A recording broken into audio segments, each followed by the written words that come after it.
Mga kapasta, bago po tayo magsimula, batiin ko lang po ng happy birthday. Ngayon po yan, January 30. Happy birthday po kay Ma'am Justine D. Moyco.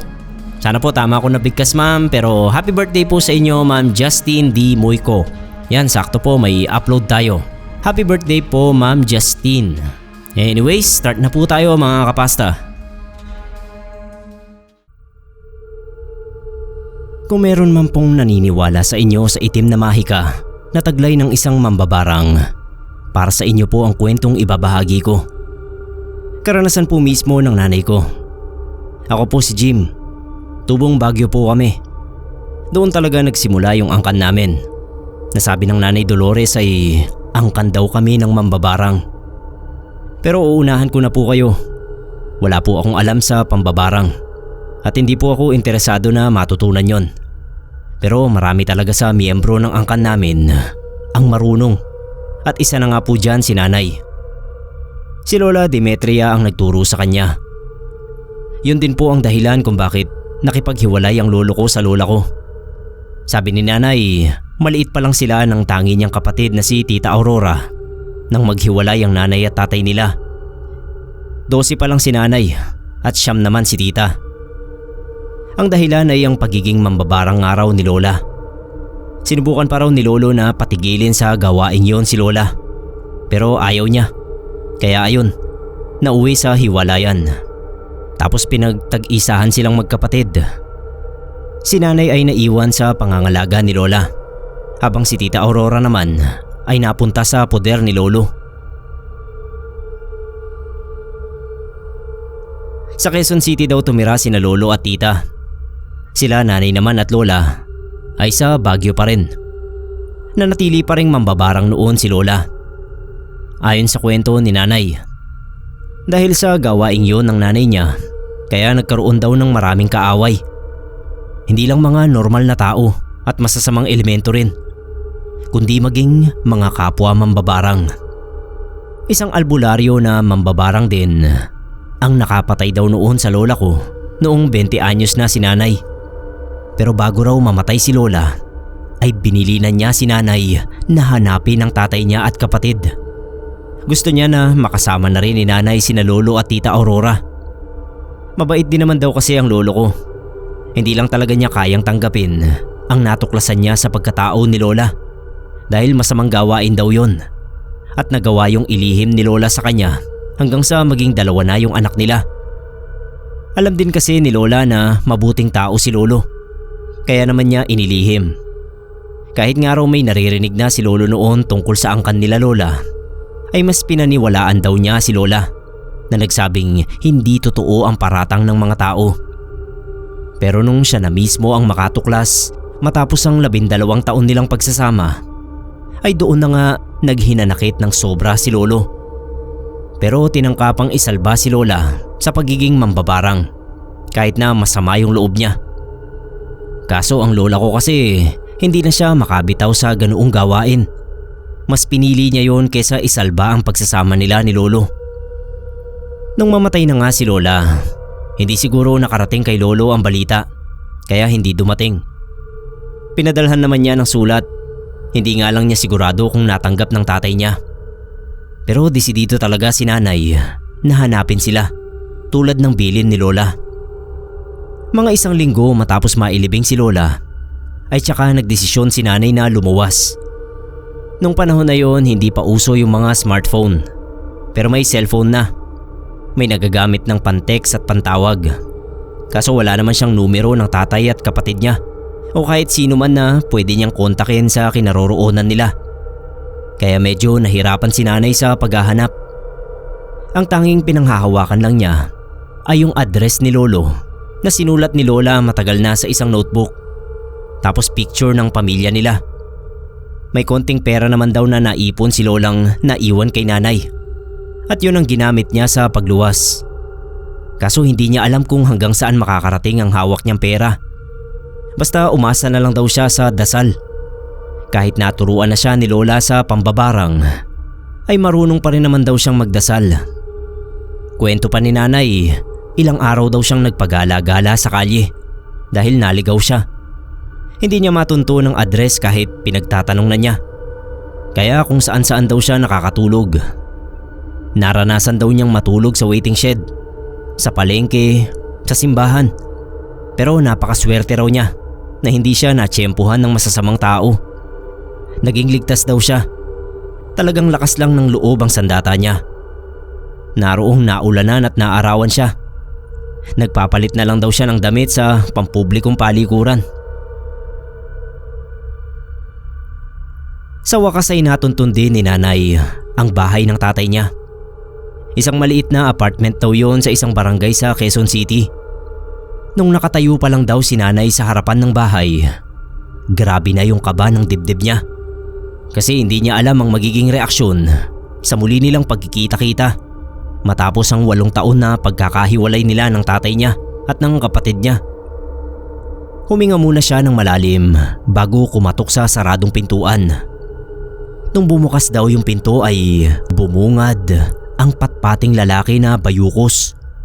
Nakilala raw agad niya. Yun ang tatay niya, si Lolo Adonis. May katandaan na, kaya sinino pa raw siya at tinitigang mabuti. Nung magpakilala siyang si Dolores, anak ng nanay Demetria niya, bigla raw nangilid ang luha ng tatay niya. Tapos bigla siyang niyakap at kinamusta sila. Lalo pang naiyak ang tatay niya nang malamang namatay na ang nanay niya. Si nanay naman nalungkot nang malamang nag-asawa na raw si Tita Aurora kahit wala roon. Nagulat din siya kasi ang bata-bata pa raw ni Tita, 17 pa lang. Naupo sila ng tatay niya at nagkape habang nagkukwentuhan sa mga nangyari. Kwento ng tatay niya, katatapos lang daw ng high school ni Tita Aurora at gusto sana niyang makapasok sa kolehiyo. Hindi niya alam na may boyfriend na pala. Nalaman na lang niya nung nagdadalang tao na. Wala na raw siyang nagawa kundi tanggapin ang kapalaran ng anak niya. Hindi naman daw siya nagkulang sa pangangaral. Malapit na nga raw yung kabuwanan ni Tita Aurora. Tsak daw na matutuwa yun kapag nakita si nanay, ang kanyang ate. Si nanay naman ay sabik na makita ang kapatid niya. Kaya gumayak siya para puntahan sa bahay ng lalaking pinakikisamahan ni Tita. Kaso pagpunta nila ron, wala raw si Tita. Sinugod sa ospital kasi manganganak na raw. Nagmadali sila ni Lolo na makarating sa sinabing ospital. Sabi ni nanay, ayaw daw silang papasukin nung nagbabantay kay Tita na hipag niya. Samantalang ilang oras na silang naghintay at nakapanganak na rin naman si Tita. Pero nagpumilit sila ni Lolo. Nakita nila na nanghihina na raw noon si Tita Aurora. Nung makita siya at nagpakilala siyang si Ate Dolores, ay ngumiti raw. Hinawakan niya yung kamay. Tapos habang hawak niya yung kamay ay may binulong daw sa kanya. Sabi yung anak daw niya. Kunin daw ang anak niya. Yun lang ang tanging lumabas sa bibig ni Tita Aurora. Hindi na nga nasabi noon ni nanay kay Tita na wala na yung nanay nila. Dahil parang hirap na raw sa kalagayan niya si Tita. Ayaw na niyang dagdagan pa. Nung oras ding yun na magkahawak ang kamay nila, bigla na lang nahirapang huminga si Tita Aurora. Kaya tumawag na sila ng nurse at doktor. Habang sinusubukang i-revive ng mga doktor si Tita, si nanay daw at lolo ay nasa labas ng kwarto na yon. Nanginginig daw si nanay sa takot sa nangyayari sa kapatid niya. Bakit kung kailan sila nagkita ay tsaka pa raw nangyari ang ganoon? Dasal ng dasal si nanay. Sabi niya nagdarasal din daw siguro ang tatay niya nun kasi nakayuko at nakapikit lang sa tabi niya. Yung hipag lang daw ni Tita Aurora ang kasama roon nila nanay. Tahimik lang sa isang sulok. Yung asawa at mga binan ay wala.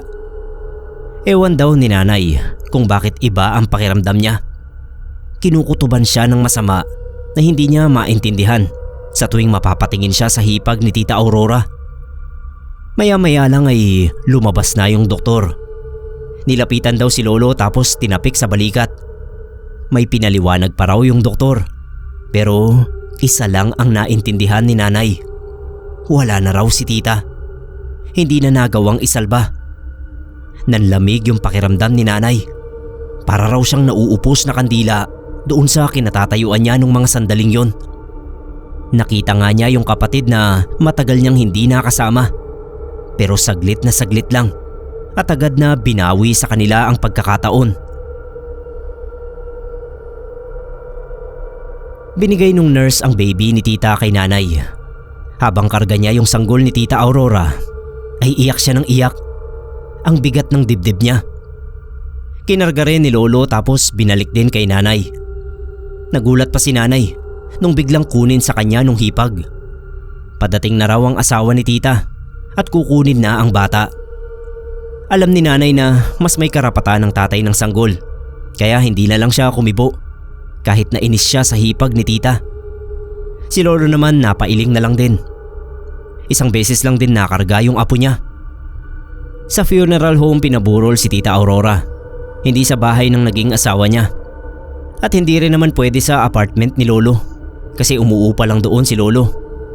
Ayaw ng may-ari na may iburol doon.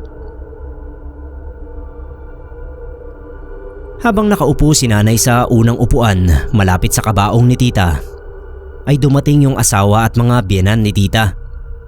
Unang punta raw yun. Ni hindi nag-asikaso ang mga yon sa pagsasaayos ng bangkay ni tita. Parang mga bisita na nagpunta lang sa lamay ng kung sino. Hinanap daw ni nanay yung anak ni tita. Ang sabi lang sa kanya ay tsaka na lang dadalhin. Ayaw daw nilang i-expose sa maraming tao yung baby dahil kakapanganak pa lang. Baka makasagap ng bakterya sa burulan. Inunawa na lang ni nanay. May punto naman daw. Hiniling na lang niya na dalhin ang bata bago mailibing si tita. Inobserbahan ni nanay ang kilos ng kinakasama ni tita.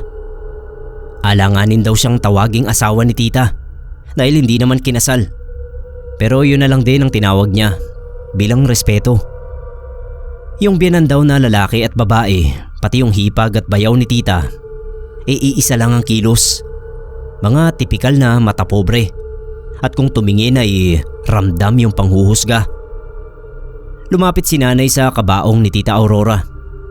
Kinausap niya ang labi ni tita. Sabi niya kung meron mang nangyaring hindi maganda, ay dalawin lang siya sa panaginip. Gusto ni nanay na bigyan siya ni tita ng sign. Iba kasi yung pakiramdam niya sa pabulong na sinabi ni tita noon sa ospital. Kinukutuban siya na may nililihim si tita, kaugnay sa pamilyang pinakisamahan niya. At yun ang gustong malaman ni nanay. Habang nakatitig si nanay sa kapatid niyang nasa kabaong, biglang may insektong gumapang sa mukha ni tita. Nabigla si nanay. Para sa kanya, isang senyalis daw yun. Yun ang tugon ni tita sa pagkausap niya. Parang sinasabi raw ni tita na kailangan niya ang tulong ni nanay bilang isang mambabarang dahil ginamit nitong pagtugon ang insekto. Tumingin si nanay sa pamilya ng lalaki. Nakita niyang parang masaya pa raw ang mga ito na nakikipagtawanan sa mga taong kausap doon sa burulan. Hindi yun gawain ng namatayan, lalo na yung lalaki. Parang hindi nawalan ng asawa. Maya-maya ay nakita ni nanay na paalis na yung lalaki at pamilya nito. Ni hindi man lang daw nagpaalam sa kanila o kahit man lang sa tatay na lang niya. Basta na lang daw umalis sakay ng kotse. May kaya kasi yung kinakasama ni tita. Hindi na lang sinabi ni nanay sa tatay niya yung nakita niya sa kabaong ni tita Aurora. Alam niya kasi na ayaw ni lolo nang may kinalaman sa mga ganoon. Baka maalala lang daw yung dahilan ng paghihiwalay nila ni lola. Kaya si nanay, sinarili na lang niya yung nakita niya at yung naglalaro sa isip niya. Sinabi niya sa sarili na handa siyang gamitin ng kaalaman sa barang kung kinakailangan, kung para sa kapatid niya. Nasa ganoong pag-iisip si nanay nung isang babaeng hindi pa naman katandaan ang lumapit sa kanya. Nagpakilala sa kanyang si Aling Magda.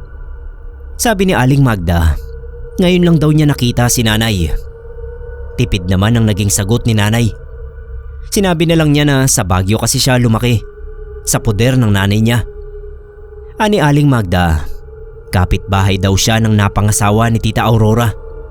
May-ari raw siya ng tindahan at naging malapit sa kanya si tita. Sa sinabi ng babae ay nagkaroon ng konting pag-asa si nanay na meron siyang malaman tungkol sa naging buhay ng kapatid niya sa bahay ng kinakasama niya. Naging interesado siya sa mga sasabihin ni Aling Magda.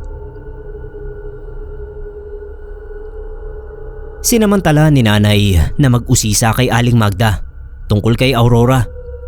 Mukhang sadyang madaldal daw yung babae, kaya sige lang sa pagkukwento kay nanay. Lalong ginanahan ng hainan ni nanay ng makakain. Ayon kay Aling Magda, nakilala niya si tita dahil madalas bumili sa kanya at nagulat pa nga raw siya nung malamang nag-asawa na pala si Tyrone. Si Tyrone yung napangasawa ni tita. Ang babata pa raw kasi nagsama na. Kaya ayun, ang daming naging problema sa pagsasama nila. Tinanong ni nanay kung anong naging problema. Sabi ni Aling Magda, una raw sa lahat ay tutol ang mga magulang ni Tyrone kay Tita Aurora. Nakikita nga raw niya si tita na laging naglalaba, nagsasampay at minsang kumatok siya para magbigay ng ulam. Nasilip niyang naglalampaso ng sahig si tita. Sa tingin daw niya ay ginawang alila. Kahit daw nung nagdadalang tao na. Tuwing bibili nga raw sa tindahan niya, madalas mugto ang mga mata ni tita. Tapos isang gabi raw, naalimpungatan siya kasi may kumakatok sa bahay niya. Ang lakas-lakas pa raw na parang nagmamadali. Yun pala si Tita Aurora. Humihingi ng tulong sa kanya kasi binugbog daw siya ni Tyrone at pati yung nanay niya. Ang dahilan daw ay dahil inaway ni tita yung isa pang babae na inuwi ni Tyrone sa bahay nila. Dapat daw sasamahan siya ni tita sa barangay para magreklamo. Kaso bigla raw dumating si Tyrone kasama yung tatay. Inamo-amo nila si tita para bumalik na lang sa bahay at doon na lang ayusin ang problema nila. Eto namang si tita ay nagpasuyo nga. Duda ni Aling Magda ay hindi lang yun ang una't huling beses na sinaktan ng pamilya si Tita Aurora. Kasi paminsan-minsan ay naririnig niyang sumisigaw si tita nang hihingi ng tulong. Siya lang ang pinakamalapit na kapitbahay. Pero sa tuwing magtatangka siyang tulungan ay lagi siyang pinapaalis ng nanay ni Tyrone. Pinagbabantaan pa nga raw siya na kapag nakialam siya ay malilintikan din siya. Syempre may mga anak siya kaya ayaw niyang madamay sa gulo. Lalo pa at nakakaangat ang pamilyang yon sa lugar nila. Nung bumili uli si tita sa tindahan ay binibigyan daw niya ng perang pamasahe para bumalik na lang sa poder ni Lolo Adonis. Yun na nga lang raw sana ang tulong na maibibigay niya. Kaso nagdadalawang isip daw si tita dahil mukhang mahal daw talaga yung lalaki. Habang kinukwento raw ni Aling Magda yon, si nanay ay napakuyom ang palad. Nanginginig daw yung kalamnan niya dahil sa galit sa pamilya ni Tyrone. Pero hindi pa pala yung pananakit ang pinakamatinding nagawa ni Tyrone sa kapatid niya. Sabi ni Aling Magda, buntis na raw si tita nun. Nagpunta uli sa kanya at nag-iiyak kasi pala nung birthday daw ni Tyrone ay nagdatingan yung mga kaibigan. Nung mga lasing na, nagulat daw si tita dahil nagpasukan yung mga barkada ni Tyrone na 3 lalaki sa kwarto niya. Tapos nilockdown ni Tyrone ang pinto. May ginawa raw kahalayan sa kanya yung mga yun kahit na buntis na siya. Maski raw si Aling Magda ay galit na galit sa nangyari. Pero itong si tita ay bulag pa rin sa pag-ibig niya sa asawa. Hindi pa rin umalis at sinarili na lang ang mga nangyari sa kanya. Sa tingin daw ni Aling Magda ay sa kanya lang nagsabi si tita ng mga bagay na yon. Binalak daw niyang sabihin kay Lolo Adonis nung minsan na makita niyang dumalaw ito sa anak. Kaso sinenyasan daw siya agad ni tita. Pero ngayon daw ay nagkaroon siya ng lakas ng loob nang malaman niyang ate pala ni tita si nanay. Nagpasalamat si nanay kay Aling Magda pero sinabihan din niya ito na huwag sasabihin kahit kanino ang mga bagay na yon. Siya na raw ang bahalang magbigay ng hustisya sa sinapit ng kapatid niya. Hinala ni nanay dahil sa sobrang stress kaya hindi kinaya ni tita ang pagsisilang ng sanggol. Noon daw niya naintindihan na kaya pala binulong sa kanya ni tita bago ito malagutan ng hininga na kunin ang sanggol niya. Ibig sabihin, ayaw ni tita na mapunta kay Tyrone ang anak nila. Tumayo si nanay at lumapit siya sa kabaong. Sinumpa niya sa harap ng labi ni tita na hindi mawawalan ng saysay ang pagkamatay niya. Mananagot ang mga dapat managot at kukunin niya ang pamangkin niya kahit anong mangyari. Hiniling pa raw ni nanay noon na sana ay hindi na lang totoo ang mga sinabi ni Aling Magda tungkol sa sinapit ng kapatid niya. Kasi kapag nag-iisa na lang daw siya sa lamay at nakatitig siya sa kabaong ni tita, ay para na daw siyang mababaliw sa kakaisip kung paano natiis ni tita ang ganoong pasakit sa piling ng lalaking minahal niya. Parang sasabog daw yung puso ng nanay ko dahil sa awa sa kapatid niya. May mga ilang kapitbahay din at kaibigan nila tita at Tyrone ang bumisita at base sa nasagap ni nanay sa kanila ay mukhang may katotohanan nga ang mga nangyari kay tita. Isang common friend na babae ng mag-asawa ang nagkwento sa kanya na isang beses ay dumalo raw ang mag-boyfriend pa lang noon na si tita at Tyrone. Tuon daw yun sa birthday ng kaibigan din nila. May pinagseselosan daw si Tyrone. Tapos ay hinila si tita sa labas. Sinundan niya at nakita niyang sinampal ni Tyrone si tita. Iisa pa nga raw sana ng sampal pero dali-dali na niyang inawat. Aakain na sana niya si tita pabalik sa loob ng party pero pilit na raw na pinasakay ni Tyrone sa motor niya at umalis na yung dalawa. Napailing na lang daw sa ugali ni Tyrone kaya hindi raw siya boto ron para kay tita Aurora. Sa mga sumunod na araw ay panay naman ang punta ni Tyrone at pamilya niya sa burol ni tita. Kung makipag-usap daw sila sa mga nakikiramay ay parang hindi nila ginawa ng masama si tita. Pero si nanay at lolo ay halos hindi nila kinakausap. Tahimik lang si nanay nun. Hinahayaan lang niya. Nag-uobserba lang siya. Pero meron siyang panyong puti. Lahat ng upuan at hawakan ng pamilya ay pinupunasan niya ng panyong yon. Tapos ay lihim niya yung nilalagay sa isang garapon kasama ang isang insekto. Ang garapon na yon ay inuwi niya sa bahay ng tatay niya. Tinago niya sa loob ng bagahe niya. Kinausap din ni nanay ang tatay niya. Tinanong niya kung wala bang naikukwento si tita Aurora tungkol sa naging buhay niya sa poder ng pamilya ni Tyrone. Saglit na parang nag-isip si lolo. Sabi niya kay nanay, palagi raw niyang kinakamusta si tita sa tuwing bibisitahin niya roon. At kapag pinupuntahan din siya. Pero ang lagi lang sinasabi ni tita ay okay lang daw siya at masaya siya. Isang beses na dinalaw siya ni tita. Napansin niyang namumugto ang mata. Tapos may parang kalmot sa balikat at hita. Siyempre inusisa niya.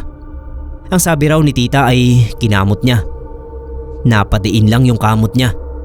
Nangangati raw kasi ng matindi yung balat niya. Pero nabilhan na raw siya ni Tyrone ng pamahid. Kaya wag na raw mag-alala si lolo. Pinagtagpi-tagpi ni nanay yung mga nakalap niyang kwento. Tumutugma yon sa mga nauna ng kwento ni Aling Magda. Kaya desidido na siya na buuin ang plano para sa paghihigante.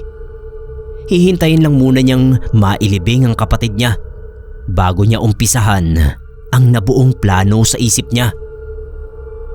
Ang sabi ni Tyrone ay isasama roon ang anak nila ni tita sa araw ng libing. Pero hindi sinama, kaya nakadagdag pa yun sa galit ni nanay. Parang ayaw daw ipakita sa kanila ang bata. Kahit nung sinabi niya na hihiramin nila ng 1 linggo ang anak ni tita, ay hindi raw pumayag ang pamilya. Muntik pa nga raw magkagulo sa libing dahil nagalit talaga si lolo. Bakit daw ipagdadamot sa kanila ang bata? Kahit daw wala na si tita ay apo pa rin niya yon. kaya may karapatan din siyang makita. Inawat ni nanay ang tatay niya at sabi ay siya na ang bahalang makipag-usap sa pamilya ni Tyrone. Papalipasin lang muna nila ang libing ni tita. Sabi ni nanay, tsak naman daw na nasa tabi lang ng sanggol ang kaluluwa ni tita at ginagabayan ng anak niya. Kaya wag na raw mag-alala si lolo. Nandoon din si Aling Magda sa libing. Nilapitan ni nanay. Inalam niya kung kilala ba ni Aling Magda yung 3 lalaki na gumawa ng kahalayan kay tita. Saglit na nag-isip si Aling Magda. Natatandaan na raw niya. Yung 3 kaibigan kasi na yon ni Tyrone ay madalas ding tumambay sa tindahan niya noon para uminom ng alak o kaya ay bumili at doon iinom sa loob ng bahay nila Tyrone. Minsan naman ngumangata lang ng mga chichirya at nagkukwentuhan sa harap ng tindahan niya. Sigurado niyang ang mga yun ang tinutukoy ni tita dahil yun lang naman daw ang mga barkada ni Tyrone na laging nagpupunta roon. Tugma naman daw sa sumbong sa kanya ni tita noon dahil 3 nga. Ang mga pangalan daw noon ay Joed, CJ at yung isa na binansagang Batchoy kasi malaking lalaki. Sa kabila ng mga pinagtapat niya ay binalaan naman ni Aling Magda si nanay na huwag ilagay ang batas sa kamay niya. Ipagdasal na lang daw nila ang kaluluwa ni Tita Aurora at bahala na ang Diyos na magbigay ng karma sa mga gumawa kay tita ng masama. Tumangu-tangu lang si nanay pero iba na ang tumatakbo sa utak niya nun. Nung mailibing na raw si tita ay nagpaalam si nanay sa tatay niya na uuwi muna sa Baguio. Dadalaw lang daw sa puntod ni Lola Demetria. Nagulat pa si tita nung sabihin ni lolo na sasama siya. Gusto rin daw dalawin ni lolo ang puntod ng asawa niya. Hindi na nga pala nag-asawa ng iba si lolo matapos nilang maghiwalay noon ni lola. Nag-focus na lang siya sa trabaho at pagpapalaki kay Tita Aurora. Natuwa naman si nanay kaya sinama nga niya ang tatay niya. Pero lingid kay lolo ay may iba pang pakay si nanay sa pag-uwi sa Baguio. Humingi ng permiso si nanay sa harap ng puntod ni lola para sa binabalak niyang paghihiganti. Alam niya na hindi raw yung tututulan ng nanay niya, lalo na at para sa kapatid niyang matagal na nawalay sa kanila. Palihim niyang kinuha ang mga gamit ng nanay niya sa pambabarang. Naging lihim din ang pagre-ritual niya sa isang bundok doon bilang paghahanda. Ayaw niyang ipaalam sa tatay niya dahil alam niyang mahigpit nitong tututulan ang binabalak niyang paghihiganti. Ilang araw din silang namalagi roon. May mangilan-ngilan daw na nakakilala pa kay Lolo Adonis pero hindi na lang nila pinansin ang pag-uusisa ng mga tao pati yung paghahanap kay Tita Aurora. Nagtataka kasi ang mga nakakakilala sa kanila kung bakit hindi kasama nila nanay si tita sa pag-uwi. Pero sinabi rin naman nila na namatay nga sa panganganak. Yun lang at wala na silang ibang sinabi. Nung makabalik na sila sa apartment ni lolo, balik trabaho na rin si lolo sa talyer kahit may iniinda na sa katawan. Si nanay naman ang sabi ay maghahanap daw siya ng mapapasukan trabaho doon. Pero sinabi niya kay lolo na gusto pa rin niyang umuwi-uwi sa bahay nila ni lola dahil ayaw niyang tuluyang pabayaan ang bahay ng nanay niya. Wala namang problema yon kay lolo. Hindi alam ni lolo na sa tuwing nasa trabaho siya ay sinisimulan na ni nanay ang pagsasagawa ng mga ritual ng pambabarang. Nag-focus muna siya sa 3 lalaki na gumawa ng kahalayan kay tita. Inalam niya ang bahay ng mga yon. Medyo nahirapan daw si nanay na tuntunin isa-isa dahil magkakalayo pala ang bahay ng 3. Talagang gumugol siya ng oras at pamasahe. Kapag natuntunan niya ang bawat bahay ay nagiiwan siya roon ng isang insektong may bulong. Hanggang sa makumpleto niya ang 3. Ang balak niya ay sabay-sabay silang parusahan. Habang naghahanda pa si nanay, yung mga insektong iniwan niya sa bahay ng 3 ay nanatili lang doon na palipad-lipad, nagbabantay. Kapag naman nasa bahay ang tatay ni nanay, ay umaakto siya na parang wala siyang ginagawa. Sinabi niya kay Lolo na medyo nahihirapan siyang maghanap ng trabaho. Sabi naman ni Lolo, wala namang problema kahit hindi muna magtrabaho si nanay. Kusa raw darating ang oportunidad kung para talaga sa kanya. Sinang-ayunan naman yon ni nanay dahil kailangan pa talaga niya ng oras para maisagawa ang paghihiganti. Parang umaayon din naman sa kanya ang panahon dahil lagi nga siyang naiiwang mag-isa sa apartment na tinitirhan nila. Lagi niyang sinasara ang pinto at mga bintana nang sa gayon ay walang makakita sa ginagawa niyang paghahanda ng ritual. Kapag malapit na ang oras ng pag-uwi ng tatay niya ay nililigpit agad niya ang mga gamit sa pambabarang at tinatago yun sa isang sulok ng kwartong ginagamit niya. Yun din daw ang silid ni Tita Aurora. Kaya lungkot na lungkot talaga si nanay kapag matutulog siya roon. Lalo at nakikita pa niya yung mga gamit doon ni tita. Nang matapos na yung mga seremonya sa paghahanda, ay sinimulan na ni nanay ang pambabarang sa 3 lalaki.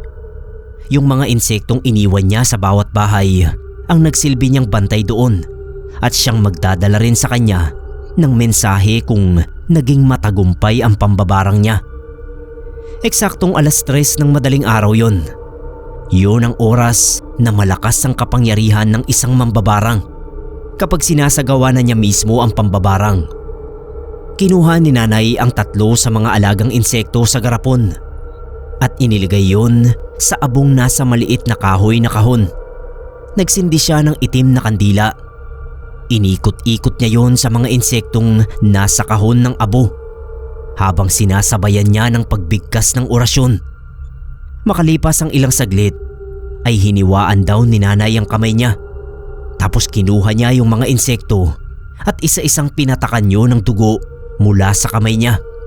At saka niya binaon na magkakasama ang mga yun sa abo na nasa maliit na kahon. Umusal uli siya ng orasyon habang tinatakpan ng kahon. Matapos yun ay tinago na muna ni nanay yung kahon sa espasyo sa likod ng aparador at saka siya nahiga para matulog. Kinabukasan ng gabi, yung mga insektong iniwan ni nanay sa bawat bahay ng 3 lalaki ay bumalik sa kanya. Natuwa siya nang makita ang mga yun. Lahat ay may bahid ng dugo. Ibig sabihin daw noon ay nagtagumpay si nanay sa ginawa niyang pambabarang. Nakabawas yun sa bigat na dinadala niya. Hindi na inalam ni nanay kung anong nangyari sa 3. Wala man siyang kumpirmasyon ay alam niyang nagtagumpay siya dahil bumalik sa kanya ang mga alaga niyang insekto tulad ng inaasahan niya. Hindi na siya nag-aksaya ng panahon na puntahan pa ulit ang mga bahay ng 3 para tsakin ang kalagayan nila. Sapat na raw sa kanya ang pagbalik ng mga alaga niyang senyales ng tagumpay niya. Ang pinaghandaan naman niya ay ang pamilya ni Tyrone. Balak niyang isa-isahin din ng mga yun. Pero bago raw yun gawin ni nanay, ay sinubukan pa niya ulit na hiramin ang pamangkin niya. Babae raw ang pamangkin niya na may pangalang Tyra. Sinunod daw sa pangalan ni Tyrone. Kaso tulad ng inaasahan ay nabigo lang siya. Pinagtabuyan pa raw siya nung hipag na kasalukuyang nag-aalaga doon kay Tyra dahil nagbalik eskwela pala si Tyrone. Sinimulan na ulit ni nanay ang pambabarang niya. Yung hipag ni Tita Aurora ang target niya. Kung ano ang ginawa niya sa 3 lalaki ay ganoon din ang ginawa niya sa babaeng kapatid ni Tyrone. Ate raw yun ni Tyrone at isa ring kontra kay tita. Matapos niyang isagawa ang pambabarang doon ay nagpalipas muna siya ng ilang araw at saka niya sinadyang puntahan si Aling Magda. Kunwari ay magtatanong siya ng trabahong pwedeng mapasukan. Alam ni nanay na kusang magbabalita sa kanya si Aling Magda kahit hindi niya tanungin dahil may pagkataklesa nga ang babae. At yun nga ang nangyari. Halos pabulong na sinabi kay nanay ang nangyayari sa ate ni Tyrone. Ang sabi raw ng bagong kasambahay ng pamilya na nakausap niya ay tinubuan daw ng mga maliliit na bukol na nilalabasan ng mga insekto ang katawan ng babae. Sinugod nga raw sa ospital nung umaga pero kinabukasan ay inuwi rin daw at nagpatawag naman ng albularyo. Aminado si nanay na medyo kinabahan siya nung sabihin ni Aling Magda na nagpatawag ng albularyo ang pamilya ni Tyrone. Hindi niya kasi yun napaghandaan. Wala siyang ibang nasa isip kundi ang pambabarang niya.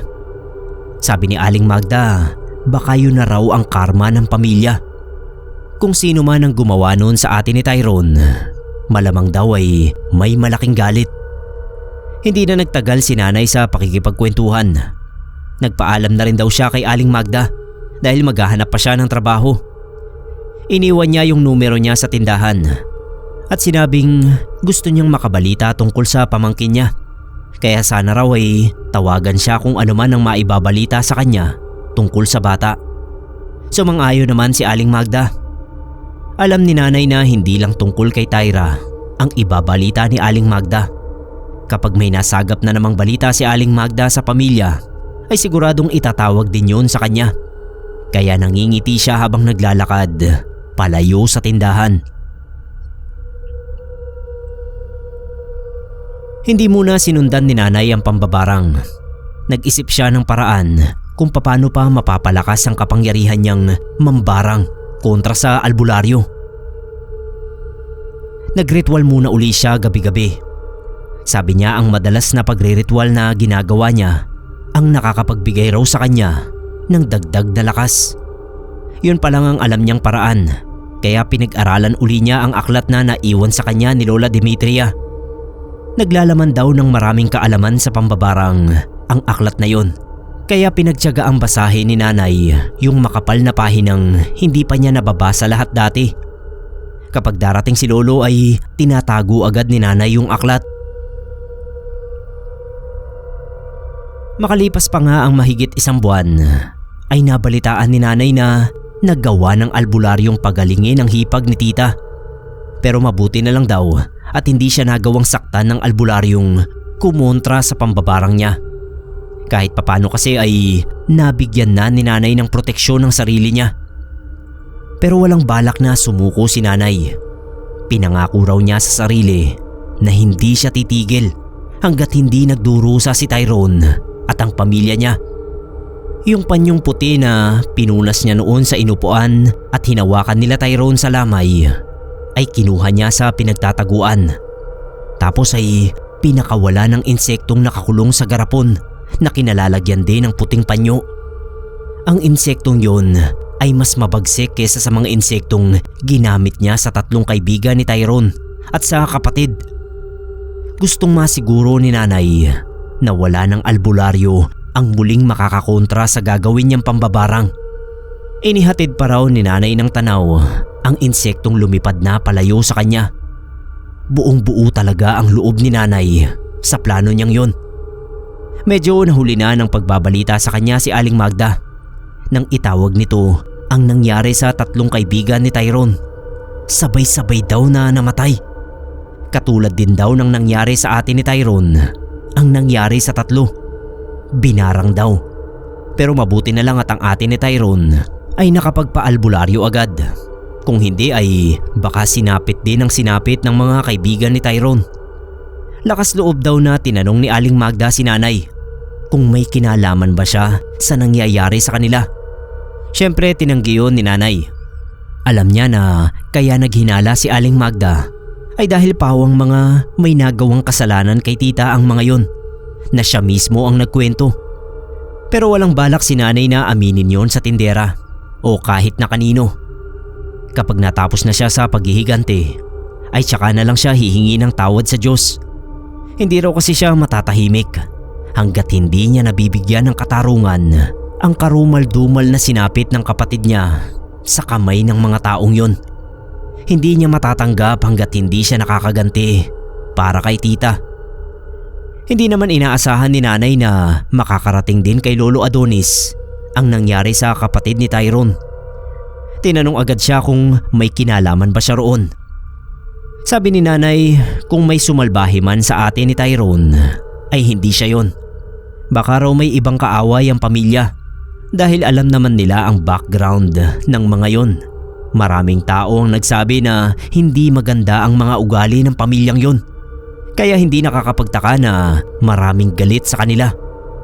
Hindi na raw kumibuo noon ang tatay niya Pero makahulugan ang tingin sa kanya na parang puno ng pagdududa. Hindi na lang yun pinansin ni nanay. Tinuloy pa rin niya kung ano ang plano niya. Hindi inaasahan ni nanay, isang araw ay biglang dumating si Tyrone sa apartment. Nagwawala. Ang sabi ay si nanay daw siguro ang may gawa ng nangyari sa ate niya at mga kaibigan niya. Pinagtitinginan na nga sila ng mga kapitbahay. Kalmado namang humarap si nanay at tinanong kung bakit siya ang pinagbibintangan nito. Ani Tyrone, nalaman niya na may lahing mambabarang sina Aurora. Siya ang ate ni Aurora, kaya hindi malayong siya ang naghihiganti ngayon sa kanila. Natawa raw si nanay sa sinabi ng asawa ni tita. Lumapit pa siya rito at tinanong kung bakit naman daw niya kailangang maghiganti sa ate nito at sino raw yung tatlong kaibigan. Para na rin daw kasing inamin ni Tyrone na may ginawang hindi maganda ang mga yun sa kapatid niyang si Tita Aurora para paghigantihan niya. Hindi naman nakasagot si Tyrone. Siguro nabigla rin sa nasabi niya. Parang nasukol daw siya ni nanay. Siyempre maang-maangan si nanay na hindi niya kilala ang mga kaibigan ni Tyrone. Sinamantala na niya ang pagkakataon. Pinilit niyang mapaamin si Tyrone sa mga nangyari kay tita. Siya naman daw ang nagwala. Nagkabaliktad na. Pero siyempre hindi rin aamin si Tyrone. Pinitsarahan pa nga raw ni nanay, pero tinanggal agad ang kamay niya sa kwelyo ng damit nito. Tapos napaatras at nagmamadaling umalis. Nakasalubong pa ni Lolo Adonis si Tyrone at hindi raw pinansin ang tatay niya. Kahit narinig niyang nagtanong ang tatay niya sa lalaki kung anong ginagawa roon. Tinalikuran lang at nagmamadali pa ring umalis. Si nanay naman ang tinanong ng tatay niya kung bakit nagpunta roon si Tyrone at halata raw sa muka ang galit. Pinaliwanag ni nanay ang nangyari. Hindi raw niya alam kung saan nabalitaan ni Tyrone na may lahi silang mambabarang. Siya raw ang pinagbibintangan sa nangyari sa kapatid at mga kaibigan. Sabi ni nanay kay Lolo, pinagbibintangan daw siya ni Tyrone na naghihiganti sa kanila. Paano raw kaya yun nasabi? Hindi raw kaya may ginawang hindi maganda ang mga yon kay Tita Aurora para masabing naghihiganti siya? Sinadya ni nanay na itanong yon sa tatay niya para mapaisip din at makuha niya ang simpatya. Nagbaka sakali siya na kung malaman ng tatay niya ang mga ginawa sa kapatid niya, ay baka payagan pa siyang gamitin ng kaalaman sa pambabarang. Pero nasupalpal agad ni Lolo si nanay. Kasi ang sabi sa kanya, kung ano man daw ang nangyari sa buhay may asawa ni tita, ay may kasalanan din si tita dahil naging suwail siya. Hindi niya sinunod ang mga pangaral sa kanya at pinili niya ang buhay na yon. Bahala na raw ang Diyos sa mga tao na nakagawa ng kung anumang kasalanan sa anak niya. Dahil sa sinabing yon ni Lolo, ay hindi na umimik si nanay. Wala talaga siyang aasahan sa tatay niya pagdating sa paghihiganti. Kaya sarili na lang talaga niya ang aasahan at pagkakatiwalaan niya. Dahil sa ginawang pagsugod sa kanya ni Tyrone, ay si Tyrone na agad ang naisip isunod ni nanay. Total ay naiinip na rin naman siyang makita na magdusa ang lalaking punot dulo ng paghihirap ni tita. Tsaka na lang daw niya isusunod ang iba pang miyembro ng pamilya nito. 3:00 ng madaling araw ay agad na niyang sinimula ng pambabarang. Malakas na ritual daw ang ginamit ni nanay para masiguradong walang albularyo ang makakapagligtas dito. Habang abala si nanay sa ginagawang pagre-ritual, ay bigla raw niyang narinig ang pagbukas ng pinto ng silid ng tatay niya. Tumayo siya at sumilip sa pinto ng kwarto. Tama ang hinala niya. Nagising si Lolo, kaya dali-dali niyang hininto ang ginagawa niya. Hinipan yung mga kandilang may sindi at niligpit ang mga kagamitan. Hindi na nga raw niya naligpit ng maayos dahil narinig niyang papalapit na yung mga yabag sa kwarto niya. Sinipa na lang niya ang iba papunta sa ilalim ng higaan. Tapos ay nagmamadali siyang nahiga at nagkumot. Patalikod ang higa niya para hindi makitang gising pa siya. Alam kasi niya na posible siyang silipin ng tatay niya dahil pinagdududahan na nga siya nitong gumagawa ng pambabarang. Hindi nga siya nagkamali. Ginamit ng tatay niya yung duplicate na susi ng silid para ma-check siya. Nakiramdam lang si nanay. Kahit narinig niyang sinara na ni lolo ang pinto ay hindi pa rin siya kumilos. Baka raw kasi bumalik. Nagpalipas muna siya ng ilan pang minuto bago bumangon ulit. Pero hindi na niya tinuloy yung ginagawang pambabarang dahil nagambala na siya. Niligpit na lang niya ng maayos yung mga gamit at bumalik na siya sa higaan. Dahil sa pangambang mahuli na naman siya ng tatay niya, kaya nagpalipas muna ng ilang araw si nanay bago niya muling isinagawa ang pambabarang. 13 gabi yun na inabala ni nanay ang sarili sa pambabarang kay Tyrone. Inasahan na niya na may matatanggap siyang tawag mula kay Aling Magda para ibalita ang nangyayari kay Tyrone. Sabi ng tindera, bigla na lang daw sumuka ng kulay itim ang lalaki. Dinala daw agad sa ospital. Pero tulad ng nangyari sa ate niya nung dalhin sa ospital, ay wala ring naitulong ang mga doktor. Sa ngayon daw ay pinatawag na uli yung albularyong gumamot sa ate niya. Tinawanan lang yun ni nanay. Kampante siya na hindi na ulit magagawang kontrahin ng albularyong yun ang barang niya. Pero habang kausap niya si Aling Magda, ay nagkunwari siyang nagulat at walang alam. Binaling niya yung usapan sa pamangkin na si Tyra. Kinamusta niya. Natuwa naman si nanay nang malamang maayos ang kalagayan ni Tyra. Kahit ganoon ay nandoon pa rin yung pagnanais niya na makuha ang anak ni tita. Dahil yon ang bilin ng kapatid niya. Nakunin niya ang anak. Tinuloy lang ni nanay ang pambabarang niya kay Tyrone. Tuwing 3 ng gabi ay nagsasagawa siya ng pagriritual. Habang nadadalas naman ang tawag ni Aling Magda kay nanay para ibalita ang nangyayari. Ayon daw sa kasambahay ng pamilya na nakakausap niya, ay nahiga na nga raw si Tyrone. Hindi na nakakapasok sa eskwela at nanghihina na raw. Tapos ang dami raw insektong nakikita na umaali-aligid sa kwarto niya. Lihim na napapangiti si nanay sa naririnig niya. Hindi pa siya nakontento. Isinunod agad niya ang biyanang babae ni Tita Aurora. Tapos ang biyanang lalaki. Kaya ang pamilya at mga kamag-anakan ni Tyrone ay natataranta raw.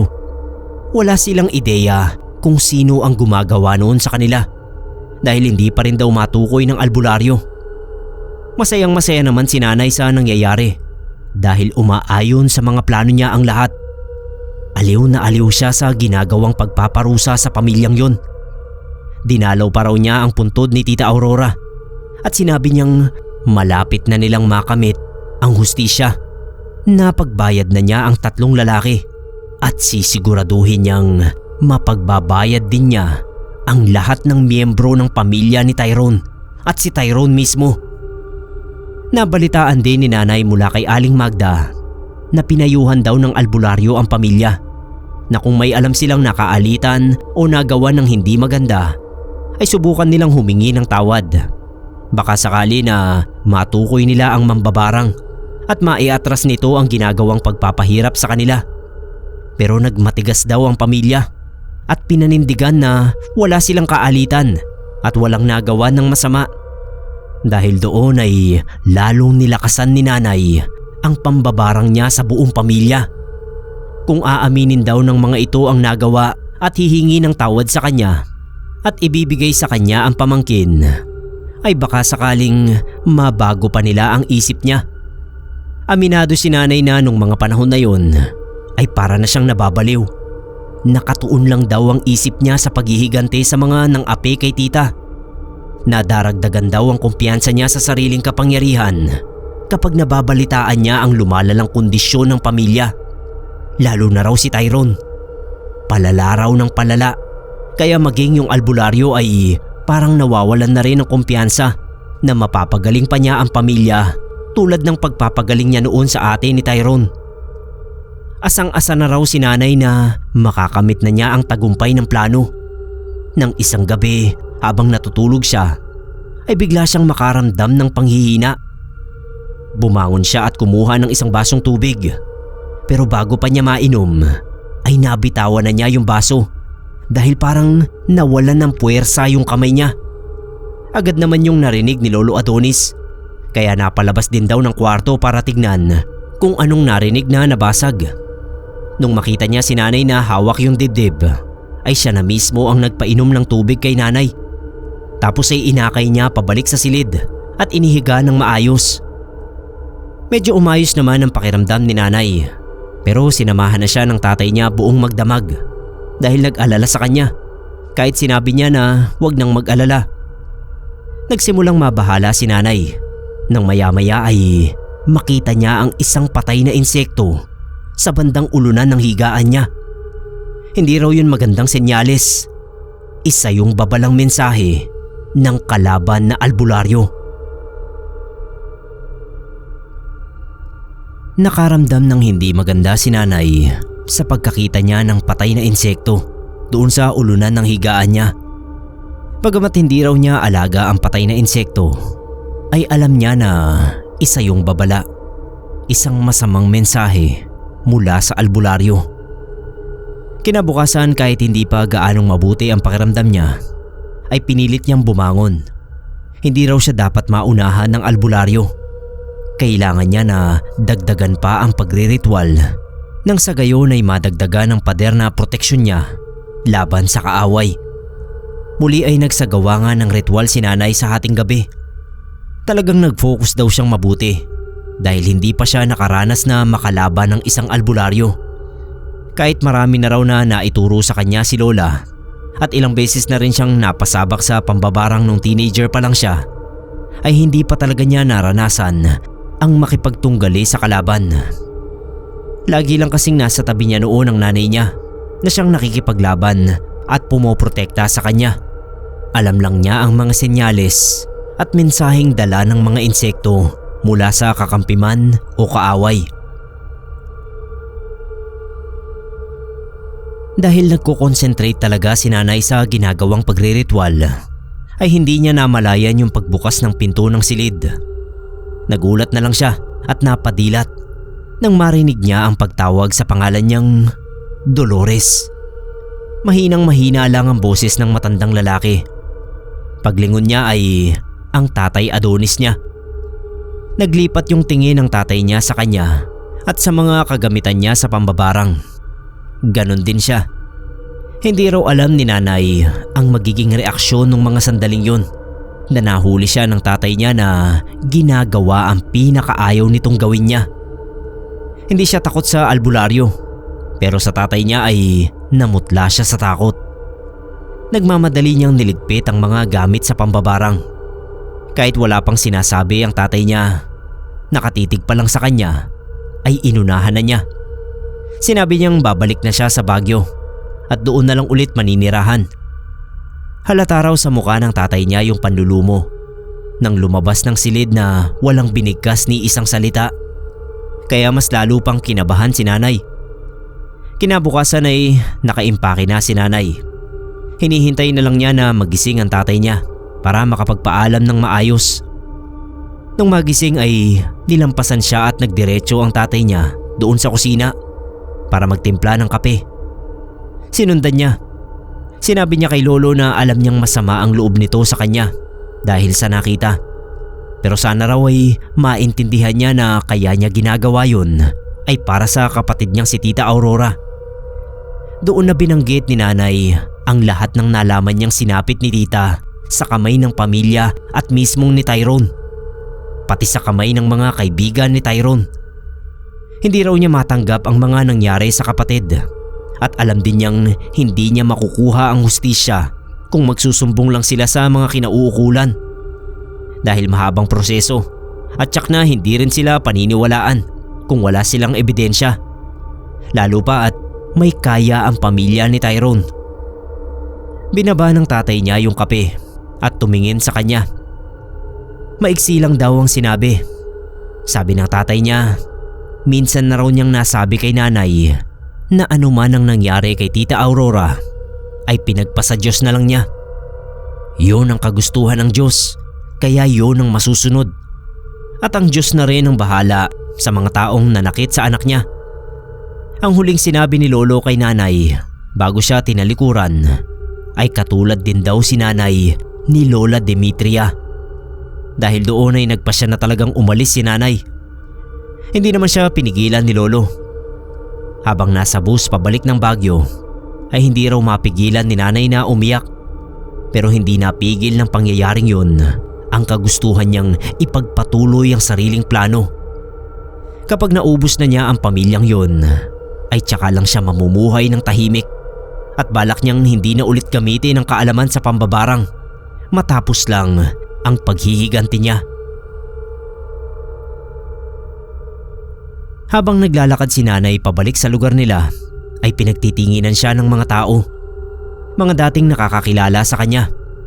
Siguro iniisip na nagbalik na naman ang mambabarang. Pero wala raw pakialam si nanay. Mabigat ang bitbit niyang bagahe sa dibdib. Ayaw na niyang dagdagan pa ng mga sinasabi ng tao na masama tungkol sa kanya. Alam naman niya na merong mga tao roon sa lugar nila ang naniniwala sa angkan nila at hindi nang huhusga. Pagdating sa bahay nila ay hindi niya maiwasang makaramdam ng sobrang lungkot. Ang panglaw na kasi ng bahay. Mabuti pa raw nung huling uwi niya na kasama ang tatay niya. Kahit papano ay parang nagliwanag ulit yung bahay na yon. Pero isinantabi raw muna niya ang kalungkutan para makapag-focus ulit sa pagre-ritual niya. Kaso nagsimula na namang sumakit yung ulo niya. Kaya nahiga raw muna siya hanggang sa makatulog. Paggising niya ay umukay na uli yung pakiramdam niya. Kaya inihanda na agad niya yung mga gamit. Ayaw niyang magsayang ng oras. Kinaumagahan ay naisipan niyang tawagan si Aling Magda para kamustahin si Tyra. Okay naman daw ang bata. Tulad ng inaasahan ni nanay ay nabanggit ulit ni Aling Magda ang nangyayari sa pamilya. Hindi na raw lumalabas ng bahay maski yung padre de pamilya. Tapos nakasara lang lagi yung mga bintana at pintuan nila. Ang tanging lumalabas lang daw para magpunta sa palengke ay yung mga kasambahay. Ayon dito ay nahihirapan na raw talaga ang pamilya sa kalagayan nila. Ayon naman sa albularyong bumibisita doon ay kumpirmadong nababarang ang buong pamilya at mukhang malakas daw ang mambabarang. Pero nangako naman ang albularyo na hindi raw titigil hanggat hindi natutukoy at napapabagsak ang mambabarang na yon. Pinatay ni nanay yung cellphone. Pinutol niya yung pakikipag-usap kay Aling Magda. Nadagdagan ng galit niya sa narinig na plano ng albularyo. Kahit papano naman daw ay nakakaramdam din ng kaba si nanay sa posibleng mangyari. Dahil wala siyang balak sumuko sa paghihiganti ay kailangan niyang maging handa sa dalawa lang na pwedeng mangyari. Ang magapi niya ang albularyo o siya ang magapi nito. Isa lang sa kanila ang matitira. Kaya naman buong magdamag daw gising si nanay. Pinag-iisipan niyang mabuti kung ano ang gagawin para masiguro ang tagumpay niya. Nung makatulog siya ay napanaginipan niya si Tita Aurora. Ang laman lang naman ng panaginip niya ay yung naging pagkikita nila. Nung ngumiti si tita sa kanya at binulong na kunin ang anak. Paulit-ulit daw yun na kumbaga sa pinapanood mong palabas ay panay lang ang rewind. Hindi alam ni nanay kung ipinapaalala ba sa kanya ni tita ang dahilan ng paghihiganti niya o pinapalakas ang loob niya. Nung sumunod na gabi ay desidido na si nanay na tapusin na ang pambabarang niya. Desidido na raw talaga siya na wakasan na ang paghihirap ng pamilya. Kaya ihahatid na niya sila sa kabilang buhay. Eksaktong 3:00 ng madaling araw nang pumwesto siya sa gitna ng mga tinirik niyang kandila. Umusal muna siya ng mga orasyon. Hawak niya yung panyong puti. Tinaas niya yon at dinarang ng konti sa apoy. Wala pa man siya sa kalagitnaan ng ginagawa niya ay bigla na naman siyang nakaramdam ng pananakit ng ulo. Kaya napitawan niya ang panyong puti. Muntik nang masunog. Kahit sumasakit ang ulo niya ay naagapan naman niyang huwag masunog yung panyo. Binalik niya yon sa garapon. Tapos ay tinakpan niyang mabuti. Tumindi yung pananakit ng ulo ni nanay. Parang pinipitpit daw yung ulo niya ng kung anong dalawang mabigat na bagay. Hanggang sa hindi na niya makayanan at natumba siya sa sahig. Sa gitna mismo ng mga kandilang tinirik niya. Doon ay namilipit daw siya sa sobrang sakit ng ulo. Sabu-sabunot niya yung sarili niyang buhok. Habang namimilipit daw siya sa pananakit ng ulo, ang tanging laman ng isip niya noon ay ang mukha ni Tita Aurora nung muling pagkikita nila at yung mukha ni Tita nung nasa kabaong na. Salit-salitan lang daw yun sa utak niya. Hindi alam ni Nanay kung gaano katagal siyang nakahandusay sa sahig habang namimilipit bago unti-unting humupa ang sakit ng ulo na nararamdaman niya. Pero kahit humupa na ay nanatili lang siyang nakahiga sa sahig. Pinapakiramdaman pa niya ang sarili. Sigurado raw siya na may kinalaman ang albularyo sa nangyayari sa kanya. May ginagawang kontra sa kanya. Maya-maya ay bumangon si Nanay. Iika-ikang tinungo ang mesa para kumuha ng tubig na maiinom. Iniisip niya kung ano ang maaari niyang gawin para hindi na ulit maramdaman ang pagsakit ng ulo kagaya nun. Nung gabing matulog si Nanay ay okay naman daw siya. Maayos daw ulit yung pakiramdam niya at walang pananakit ng ulo. Wala rin siyang napanaginipan. Pero bigla na lang siyang nagising na hindi siya makagalaw. Parang nakagapos daw siya ng taling hindi niya nakikita. Sinubukan niyang igalaw yung mga kamay, yung mga paa at buong katawan niya. Pero hindi talaga siya makagalaw. Para talaga siyang nakagapos sa malaking lubid. Kahit wala naman siyang nakikitang lubid. Dahil doon ay nagsisigaw si Nanay. Sobrang lakas daw ng sigaw niya pero ewan niya kung bakit parang walang nakakarinig sa kanya. Hindi siya tumigil sa paggalaw kahit na hirap siya. Nagpupumiglas pa rin siya. Pero pinagod lang niya yung sarili na wala namang nangyari.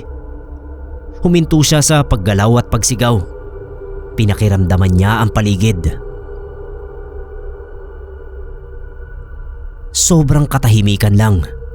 Wala naman siyang maramdamang ibang kakaibang presensya ng nilalang o bagay bukod sa makapal na lubid na ginamit na panggapos sa kanya.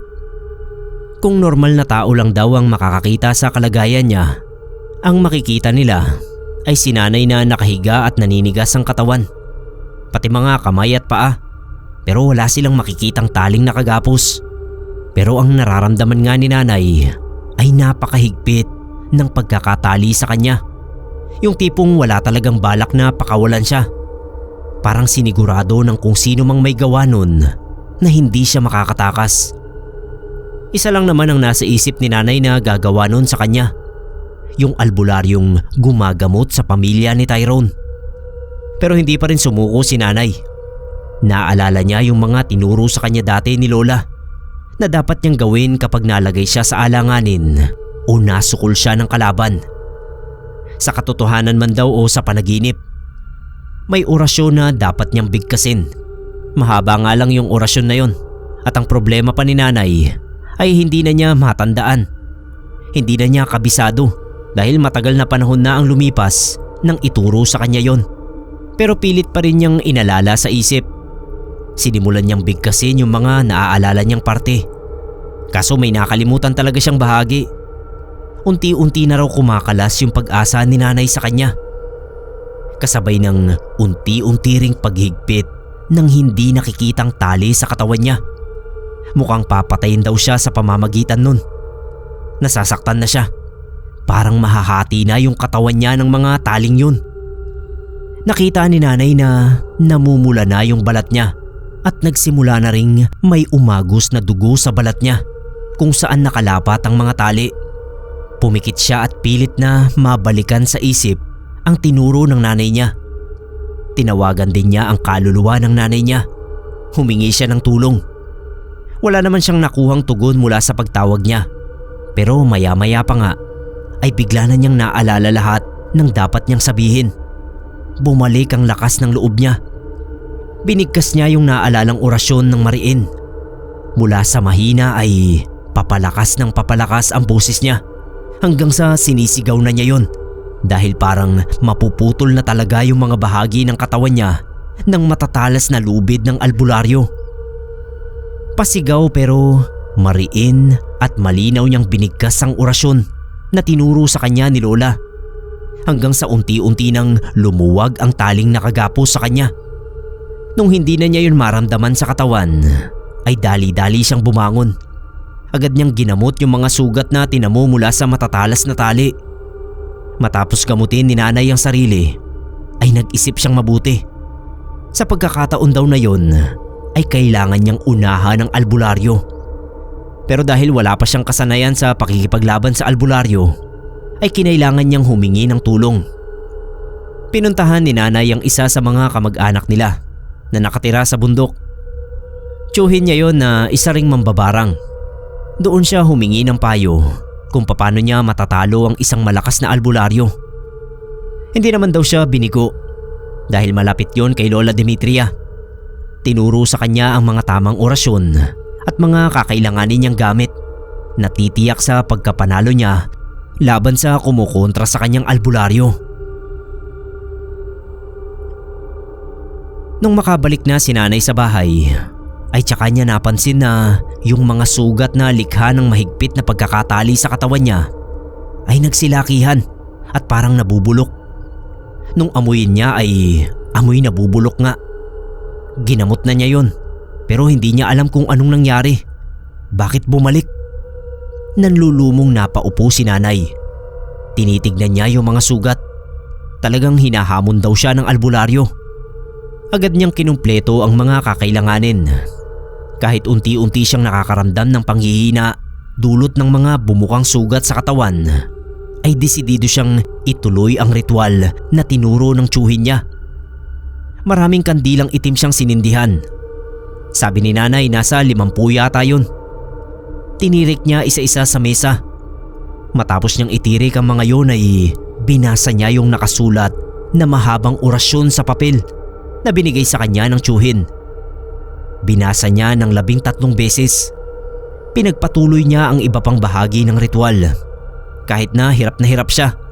Sa mga sandali kasing yun, lalong humahapdi at kumikirot ang mga sugat niya. Gusto sana ulit niyang i-check ang mga sugat pero ayaw niyang madismaya at maabala. Sa oras na maabala siya ay baka mabigo na siya. Nanginginig ang mga kamay ni nanay. Nagsisimula na ring mangalog ang mga tuhod niya at pinagpapawisan siya ng malapot. Pakiramdam daw niya ay sinisilaban siya sa loob ng katawan. Pinipilit daw niya ang sarili na hindi yun indahin sa kagustuhan niyang matapos ang ginagawang ritual. Ang korteng tao na hinulma niya mula sa putik na galing sa tiyuhin niya ay inilagay niya sa ibabaw ng mesa. Tapos ay pumatay siya ng ilang insekto.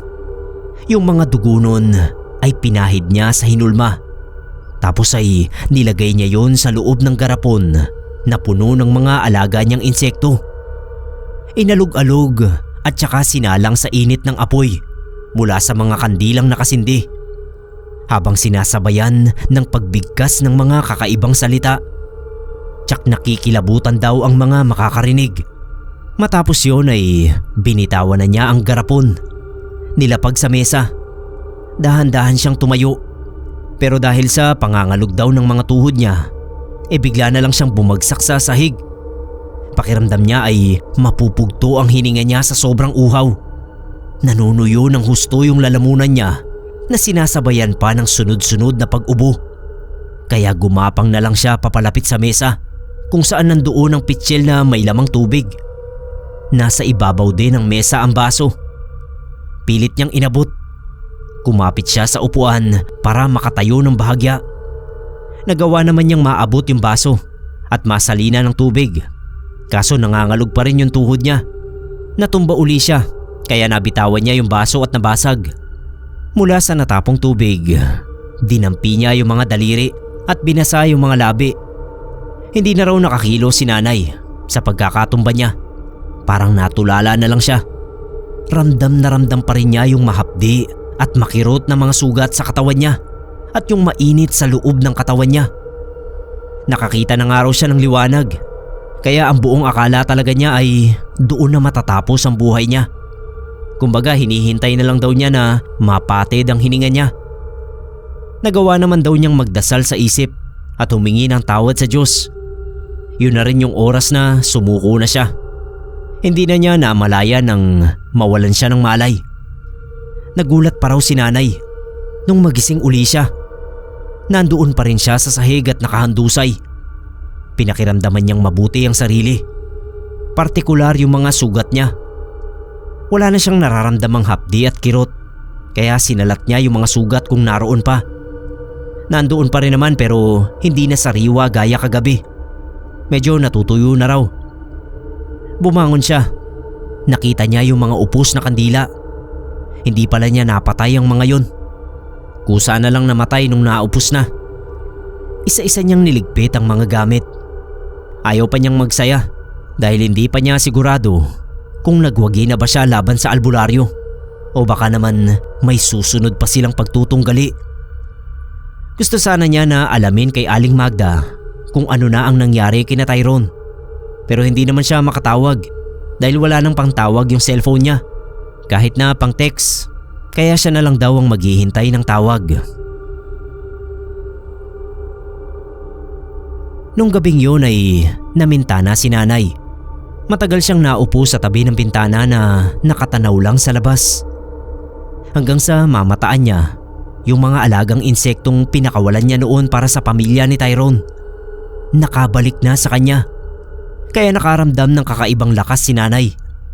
Ang pagbabalik daw ng mga alaga niya ay isang matibay na ebidensya na siya ang nagwagi mula sa pakikipagtunggali sa albularyo. Binalik na niya ang mga alaga sa garapon at tinabi yun. Sabi niya sa sarili, matatagalan pa o baka hindi na talaga niya magamit ang mga yun. Nung mag-umaga na ay maaga siyang nakatanggap ng tawag mula kay Aling Magda. Binalita ng Ali na pumanaw na raw si Tyrone kasabay ng albularyo. Kinikilabutan nga raw siya dahil namatay yung albularyo sa mismong bahay ng pamilya habang ginagamot si Tyrone. Sabay nga raw namatay ang dalawa kaya natataranta ngayon ang pamilya. Napalunok na lang daw si nanay sa natanggap na balita. Inaasahan daw niya sa sarili ay magiging masaya siya tulad ng naramdaman niya nung magbalik ang mga alaga niya. Pero iba raw, nakaramdam daw siya ng hindi maipaliwanag na lungkot. Umiyak siya ng umiyak nang hindi niya alam kung ano ang iniiyakan niya. Basta sobrang lungkot daw talaga ng pakiramdam niya. Mga ilang araw pa ang lumipas ay nagulat siya nang kumatok sa bahay ang tatay niya na buhat si Tyra, yung pamangkin niya. Hindi niya napigilan ng emosyon. Nayakap agad niya ang dalawa. Napansin agad ni Lolo ang mga sugat ni nanay sa katawan. Tinanong niya kung napano ang mga yon. Sabi ni nanay, wag nang intindihin yon. Mga kagat lang daw ng insekto, pero pagaling na rin. Alam ni nanay na hindi naniniwala si Lolo sa sinabi niya. Kinuha niya si Tyra at pinaupo ang tatay Adonis niya. Hindi siya magkanta-ugaga sa pagtatanong kung papanong nakuha ng tatay niya si Tyra sa pamilya. Bago siya sinagot ni Lolo sa tanong niya, ay nakiusap muna sa kanya na kung maaari raw ay itigil na niya ang ginagawang pagpapahirap sa pamilya ni Tyrone. Wala na raw si Tyrone. Sino pa raw ba ang susunod? Napayuko si nanay. Sa mahinang boses ay sinabi niya sa tatay niya na tapos na. Wala na silang dapat alalahanin. Ayon daw kay Lolo, nung isang araw ay pinuntahan siya ng mga biyenan ni tita. Halata raw sa muka at katawan nila ang pinagdaraanan. Karga ng kasambahay nila si Tyra at sabi ng biyenang babae ni tita, kunin na raw niya ang apo. Kung maaari raw ay pakiusapan si nanay na tigilan na sila. Wala na si Tyrone. Ibibigay na nila ang anak ni tita. Basta wag na raw silang pahirapan pa. Sabi raw ni Lolo, pinagtanggol pa niya si nanay sa kanila at pinabulaanan ng mga bintang nila. Mukha namang hindi niya sila napaniwala. Umalis sila at iniwan na nga sa kanya si Tyra. Alam naman ng tatay niya na siya nga ang may gawa ng lahat, pero nakapagdesisyon na raw siya. Matapos ang mga nangyari ay hindi na raw uli siya gagamit ng kapangyarihan sa barang.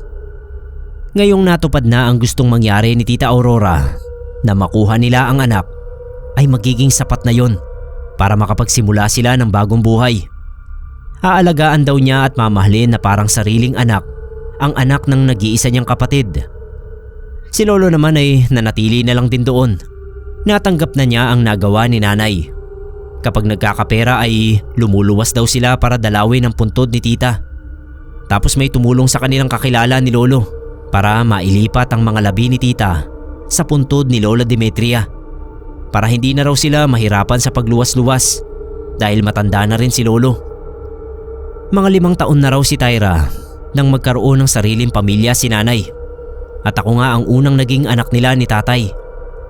Hanggang sa maging 3 kami. Tapos si Ate Tyra ang tinuring namin na pinaka-ate. Kaya bali 4 kaming magkakapatid kasama si Ate Tyra. Ang karanasan ni nanay ay madalas niyang maikwento sa aming magkakapatid. Kaya kabisadong-kabisado na namin. Pero sabi nga, ang mga nagawang mali ay palaging may kabayaran sa huli. Si nanay na naghiganti para sa kapatid niya at nakapatay ng 5 tao sa pamamagitan ng pambabarang ay dinapuan ng malubhang karamdaman na naging sanhi po ng maaga niyang pagkawala sa amin. Pero bago mawala si nanay, sinabi niya na wala siyang pinagsisisihan dahil sa ginawa raw niya ay nabigyan niya ng katarungan si Tita Aurora at nakuha nila si Tyra. Maluwag na raw niyang tatanggapin sa dibdib ang kaparusahan ng Diyos sa kanya. Sa ngayon po ay magkakasama pa rin kami nila Ate Tyra. Pareho nang wala sina Nanay Dolores at Lolo Adonis. Sana ay magkakasama na at buo ang pamilya. Sina Lola Demetria, Lolo Adonis, Tita Aurora at Nanay Dolores. Maraming salamat po sa mga nakinig dito sa kwento ng pamilya namin.